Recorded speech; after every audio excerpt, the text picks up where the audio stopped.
बोलिए कृष्णचंद्र भगवान की, बोलिए कृष्णचंद्र भगवान की जय।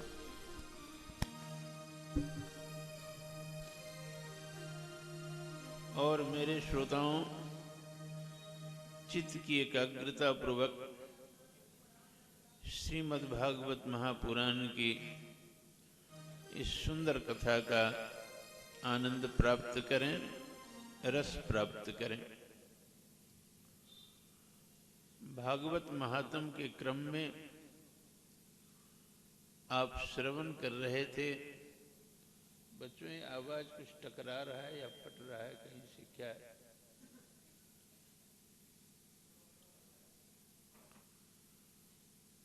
तो दोपहर की सभा में आप श्रवण कर रहे थे कि जो वैष्णव लोग हैं वो माया में भी रहते हैं, मोह में भी रहते हैं, फिर भी माया और मोह से निर्लिप्त रहते हैं। संकेत मैंने किया था कि जो भगवान के भक्त हैं, जो वैष्णव हैं, वो माया मोह का निराश इसलिए कर देते हैं कि वह माया को सदैव मायापति की ही समझते हैं, अपनी नहीं समझते। और जो कुछ भी प्रभु की कृपा से उन्हें प्राप्त है वह उस प्रभु को ही समर्पित करने के लिए तैयार रहते हैं। त्वदीयं वस्तु गोविंद तुभ्यमेव समर्पय। तुम्हारे द्वारा जो प्राप्ति है, वस्तु है, मुझको, मैं तुम्हें ही समर्पित कर रहा हूं। तो माया मोह निराशश्च वैष्णवैः क्रियते कथम। इह घोरे कलौ प्रायः जीवश्चासुरतां गतः क्लेशक्लान्तस्य तस्यैव शोधने किं परायणम्। शौनकादि ऋषियों का प्रश्न है कि इस कलयुग में व्यक्ति का स्वभाव आसुरी हो गया है और इस आसुरी स्वभाव के कारण वह नाना प्रकार के क्लेशों को प्राप्त कर रहे हैं। वह मार्गदर्शन करें जिस मार्ग पर चलकर कलयुग में व्यक्ति क्लेश से मुक्त हो सके। ध्यान देना मेरे श्रोताओं, असुर किसको कहते हैं? असुर कहते हैं जिसको सुर का ज्ञान नहीं है। असुर कहते हैं जिसको सुर का ज्ञान नहीं है।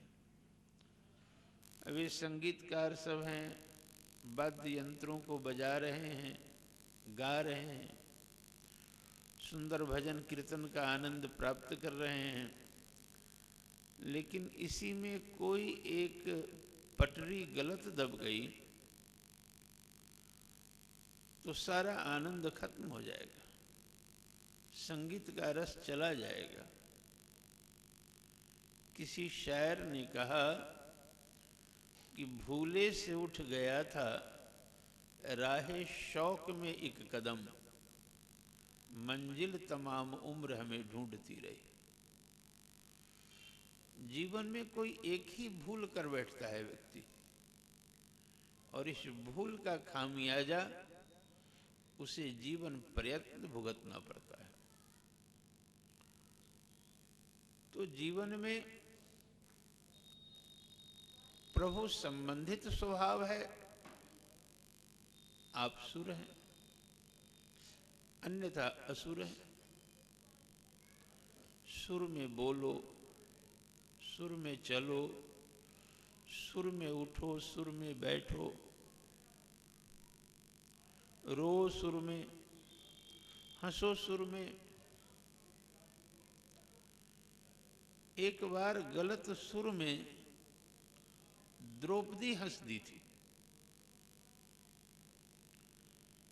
जब मैं दानव के द्वारा बनाई गई सभा में जल को थल समझकर दुर्योधन पानी में गिर गया था, तो झरोखे पर बैठी हुई द्रौपदी हंसी थी, अट्टहास करके।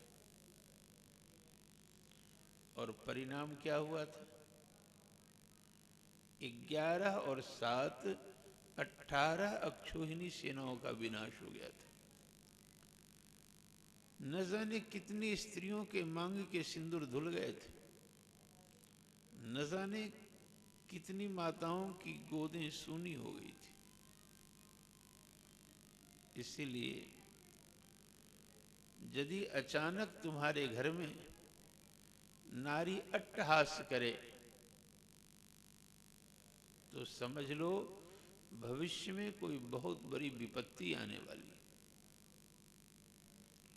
उसका संकेत है। तो जीवन में ढंग से बोलो, ढंग से चलो, ढंग से उठो, ढंग से बैठो। आज कर तो रहे हो सब कुछ, लेकिन सुर बिगड़ा हुआ है। जो करना चाहिए वह नहीं कर रहे हो, जैसे बोलना चाहिए नहीं बोल रहे हो।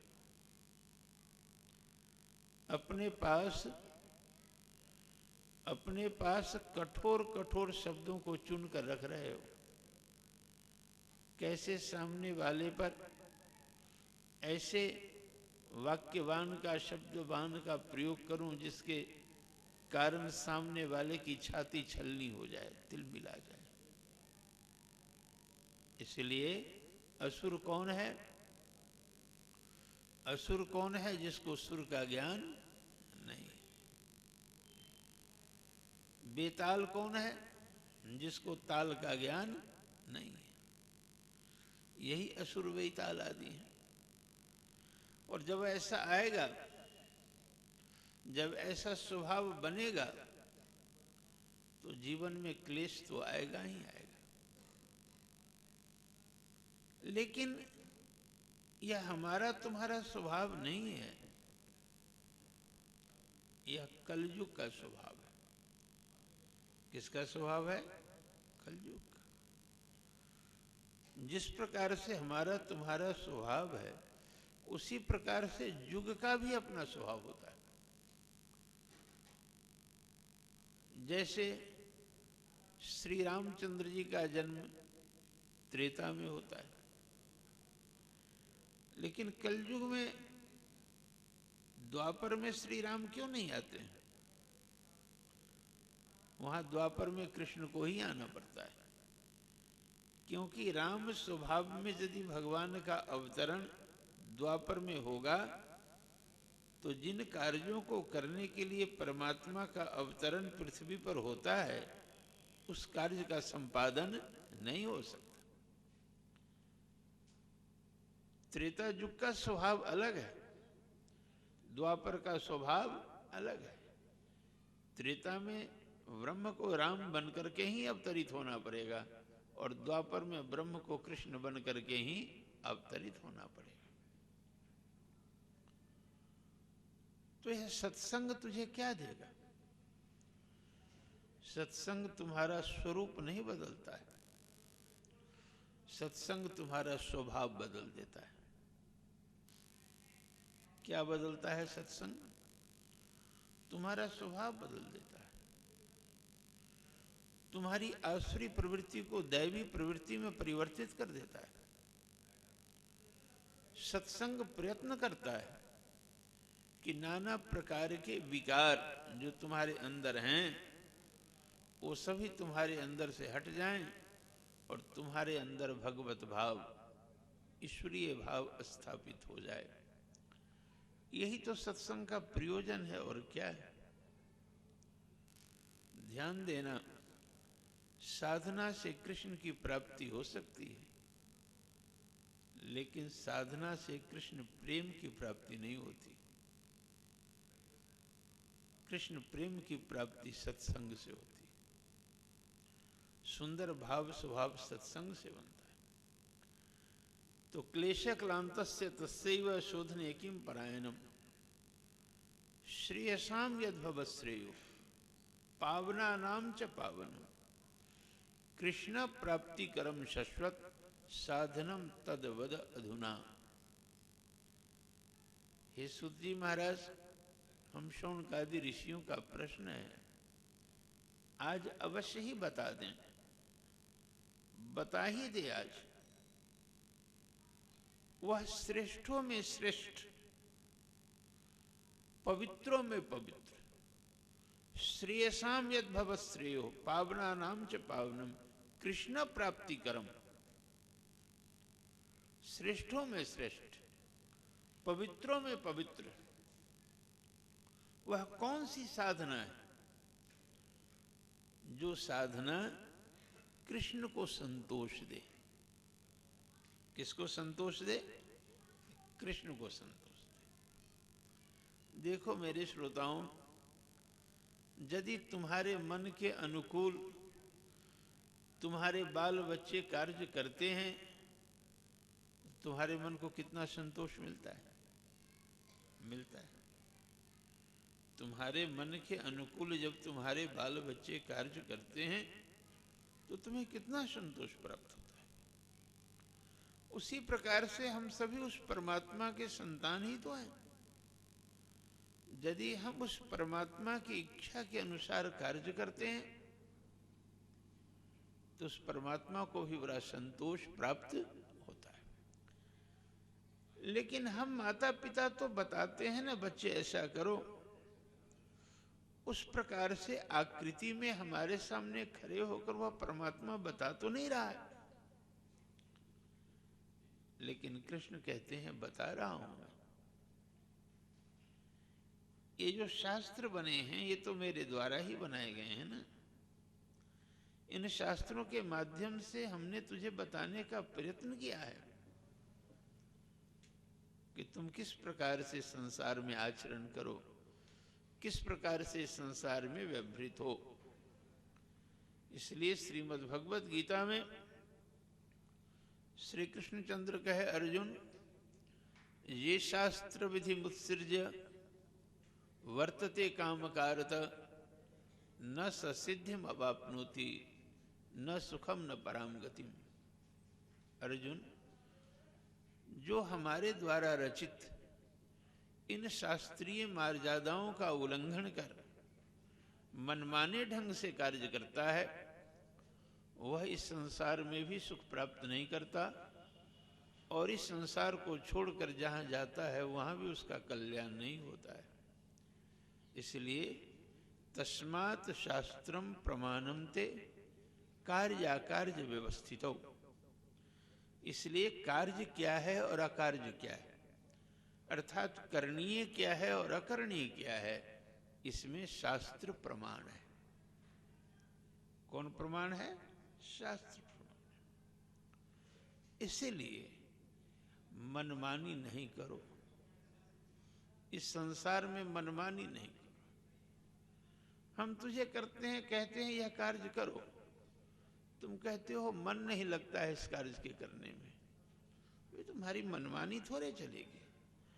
तुम्हारा जो काम करने में मन लगेगा वो करोगे, जो काम करने में मन नहीं लगेगा नहीं करोगे। तो फिर हमारी भूमिका क्या है? फिर माता पिता किस लिए हैं? फिर यह धर्म क्यों है और फिर यह धर्म ग्रंथ क्यों है? मनमानी नहीं। इस संसार में हमेशा बुद्धिमानी करो। क्या करो? जो मन माने वह नहीं करो। इस संसार में जो बुद्धि कहे वह करो। और मेरे श्रोताओं, जहां मन लगे वहां कुछ न कुछ गड़बड़ी है, और जहां मन को लगाना पड़े वहां निश्चित रूप से सब कुछ अच्छा है। क्योंकि मन का जो डायरेक्शन है ना, वह ईश्वर की तरफ नहीं है। मन की जो गति है, मन की जो दिशा है, वह संसार की तरफ है। इसलिए मन को मारना नहीं है। संतों ने कहा मन को मोड़ना है। क्या करना है? मन को मारना नहीं है, मन को मोड़ना है। अब मोड़ने का मतलब क्या? अब इधर जो मन जा रहा है उधर से उसको यू टर्न देना है। जो भोग के तरफ है वहां से मोड़ कर भगवान की तरफ लगा देना है, जो जगत के तरफ है उसको मोड़ कर जगदीश की तरफ लगाना है। लेकिन हमारी इच्छा हो रही है इस रास्ते पर चलने की, और तुम जबरदस्ती मुझको कहोगे तुझे उधर नहीं जाना इधर चल, तो हमें कष्ट तो होगा ना, तकलीफ तो महसूस होगी, टेंशन तो होगा ना। इसी को कहते हैं तप। किसको कहते हैं तप? अरे तप कहते हैं हीट को, तप कहते हैं गर्मी को, वह कर्म जिससे हीट उत्पन्न, तपस्या है। अब मन संसार की तरफ जा रहा है, यह इसकी नॉर्मलेसी है, लेकिन अब उसको टर्न हम दे रहे हैं, घुमा रहे हो, मान नहीं रहा है, मैं उसको कह रहा हूं घूम। इसी को कहते हैं तप, इसी को कहते हैं तपस्या। तो शौनकादि ऋषि पूछते हैं, हे सूत जी महाराज, हमें बताइए वह कौन सा कार्य करूं जिससे कृष्ण को संतोष हो, जिससे वह परमात्मा संतुष्ट हो, कृष्ण संतोष हेतु। और तब कहते हैं, तदहम ते विधास्यामि सावधान ते अश्रुनु, प्रीति शौनक चित्ते ते हितो बचमी विचार्य च सर्व सिद्धांत ने। मैंने प्रभु की अहेतु की कृपा में यह रामचरितमानस बनकर तैयार हुआ है। मैं हाथ जोड़कर नेत्र में आंसू भरकर प्रार्थना करता हूं कि इनको साग सब्जी की मंडी में नहीं खोल देना।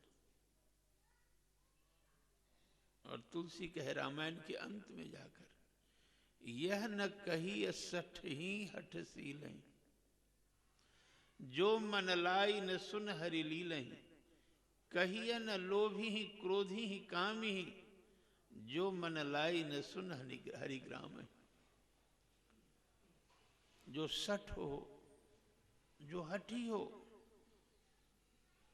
उसे राम कथा नहीं सुनाना।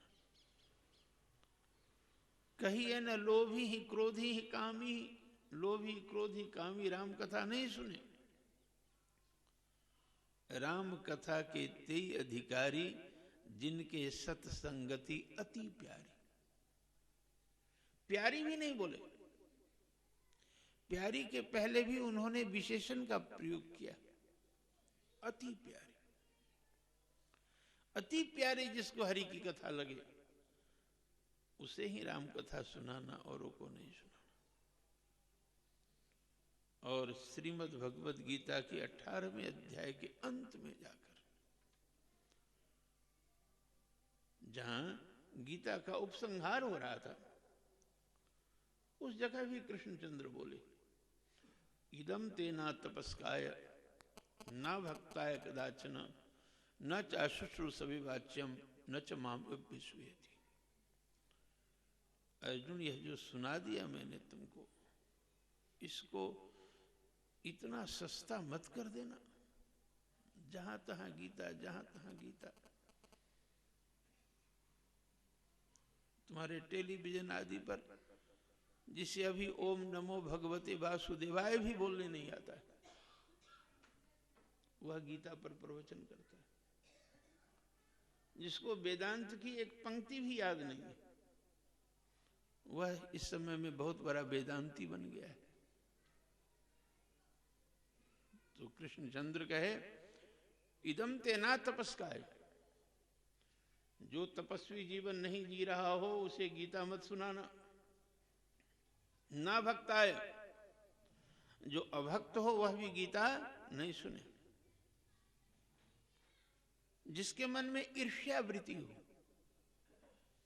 वह भी इस गीता को नहीं सुने। रोक दिया गया, नहीं सुनाने के लिए कहा गया। लेकिन तुमने इतने रामायण छप दिए, इतनी गीता छाप दिए कि आजकल रामायण और गीता की पंक्तियां कागज पर छपी हुई रोड पर बिखरी हुई मिलती है।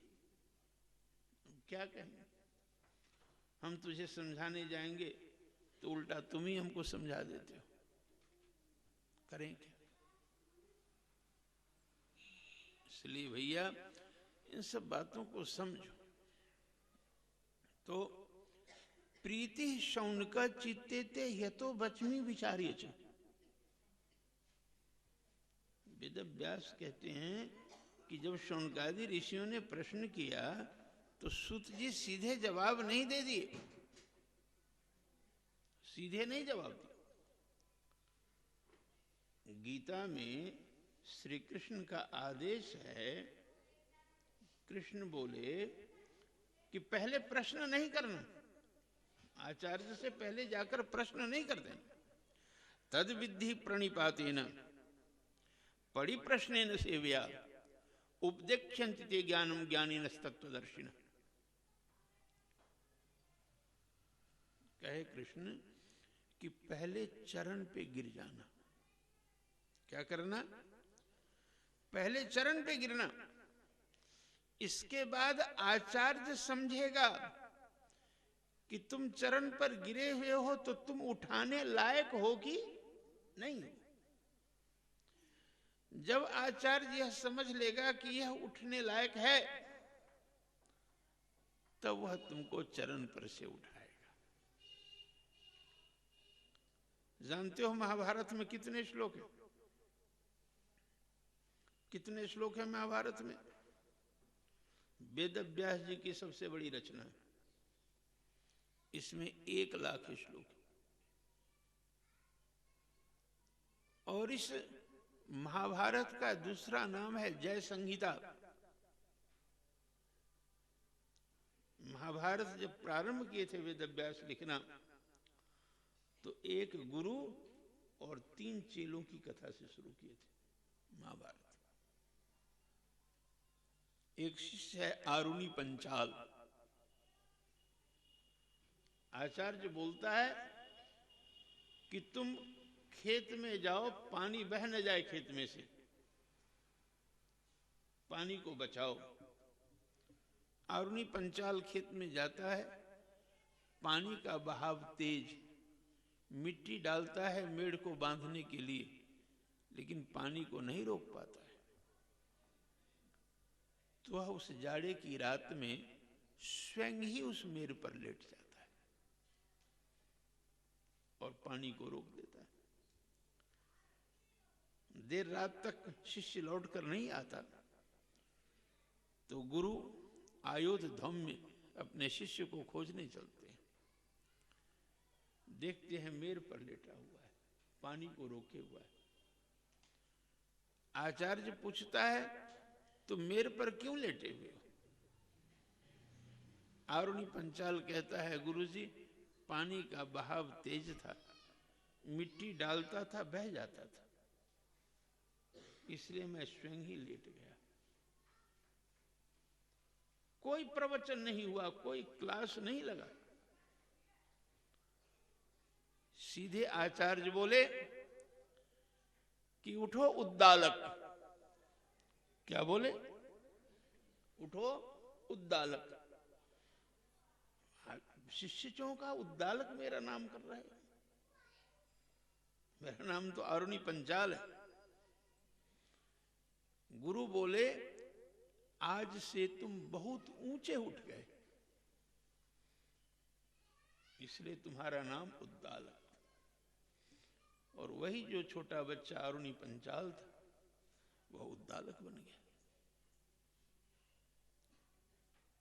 कहानी तो बहुत है उदाहरण स्वरूप प्रस्तुत करने की। उन्हीं का एक शिष्य था उपमन्यु। आचार्य एक दिन बुलाया, पूछा, तुम खाते क्या हो? तो उपमन्यु कहा, गुरुजी भिक्षा मांगकर लाता हूं, खा लेता हूं। आचार्य बोला, भिक्षा जो मांगकर लाते हो वह आश्रम में जमा कर देना। शिष्य कहा, जैसी आज्ञा गुरुदेव।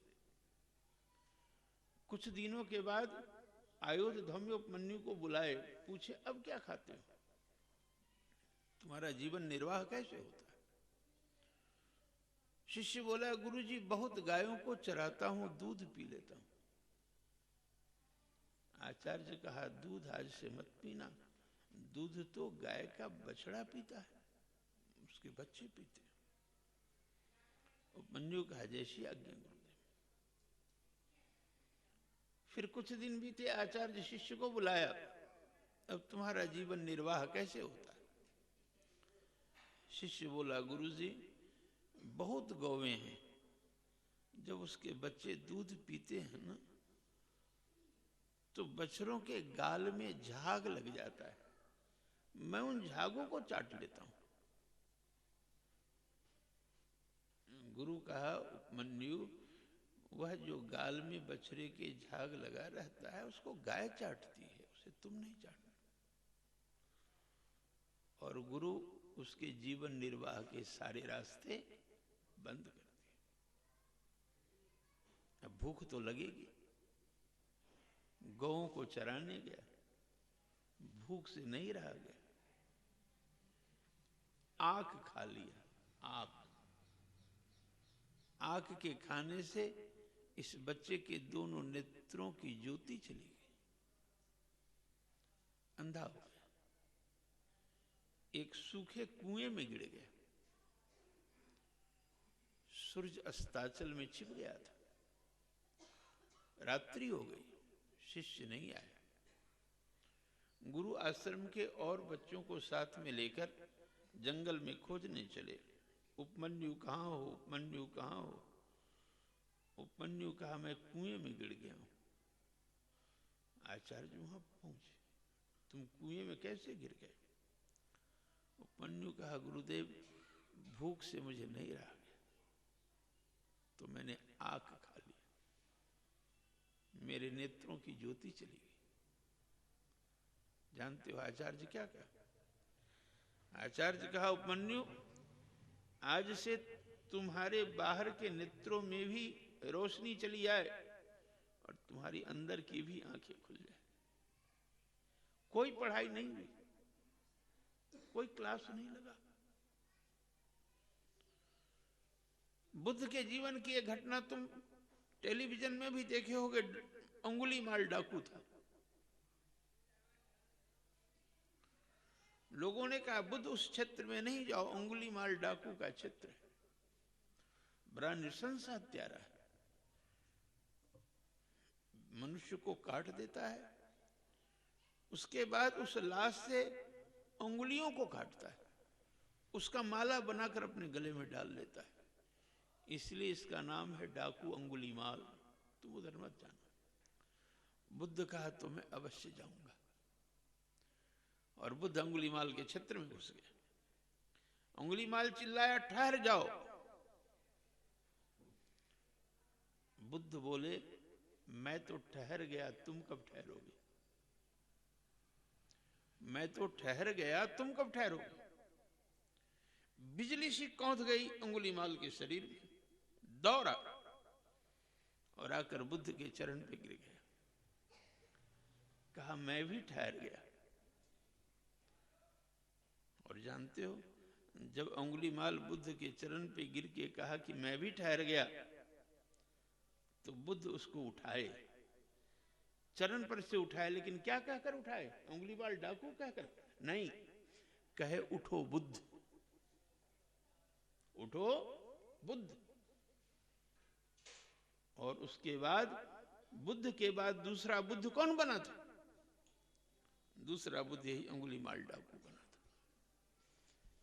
इसलिए मेरे श्रोताओं, कृष्ण कहे कि ऐसे नहीं प्रश्न कर देना, जाके गुरु जी से पूछ लिया, नहीं, तद विद्धि प्रणिपातेन, पहले चरण पे गिर जाना और प्रतीक्षा करना कि गुरु जी तुमको चरण पर से उठाते हैं कि नहीं उठाते। जब गुरु जी तुमको चरण पर से उठा लें, हृदय से लगा लें, तब प्रश्न कर।